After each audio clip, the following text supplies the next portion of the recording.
Icon star Allu Arjun నటించిన Pushpa cinema pan India స్థాయిలో ఎలాంటి సక్సెస్ అందుకుందో మనకు తెలిసిందే. ఇప్పటికీ ఈ సినిమాకు క్రేజ్ తగ్గలేదని చెప్పాలి.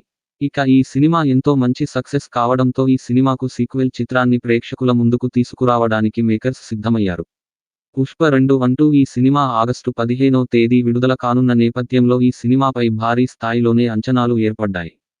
ఇక ఈ సినిమా ఆగస్టు 15వ తేదీ విడుదల కానున్న నేపథ్యంలో ఈ సినిమా నుంచి వరుసగా అప్డేట్స్ విడుదల చేస్తూ వచ్చారు. ఇటీవల అల్లు అర్జున్ పుట్టిన రోజు సందర్భంగా ఒక టీజర్ వీడియోని విడుదల చేశారు. ఈ వీడియో సోషల్ మీడియాని షేక్ చేసిందని చెప్పాలి. అయితే తాజాగా ఈ సినిమా నుంచి ఫస్ట్ సింగిల్ విడుదల చేశారు. ఇటీవల విడుదలైనటువంటి ఈ పాట పుష్ప పుష్ప పుష్ప పుష్పరాజ్ అంటూ సాగిపోయే టైటిల్ సాంగ్ రిలీజ్ అయింది. ఇక ఈ పాటకు దేవిశ్రీ ప్రసాద్ అదిరిపోయే మ్యూజిక్ అందించారని చెప్పాలి. పుష్ప సినిమాలో తగ్గేదేలే అనే డైలాగుతో ఎంతో ఫేమస్ అయినటువంటి అల్లు అర్జున్ సీక్వెల్ చిత్రంలో మాత్రం అసలు తగ్గేదేలే అంటూ చెప్పినటువంటి డైలాగ్ హైలైట్ గా నిలిచింది. ఇక ఈ పాటలో అల్లు అర్జున్ వేసిన స్టెప్పులు కూడా అందరిని ఆకట్టుకున్నాయి.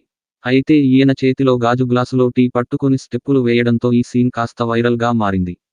ఇలా గాజు గ్లాసులో టీ పట్టుకుని అల్లు అర్జున్ కనిపించడంతో అల్లు అర్జున్ జనసేన పార్టీకి మద్దతు తెలియజేస్తున్నారు, అందుకే ఇలా కనిపించారు అంటూ పలువురు ఈ సన్నివేశంపై కామెంట్లు చేస్తున్నారు.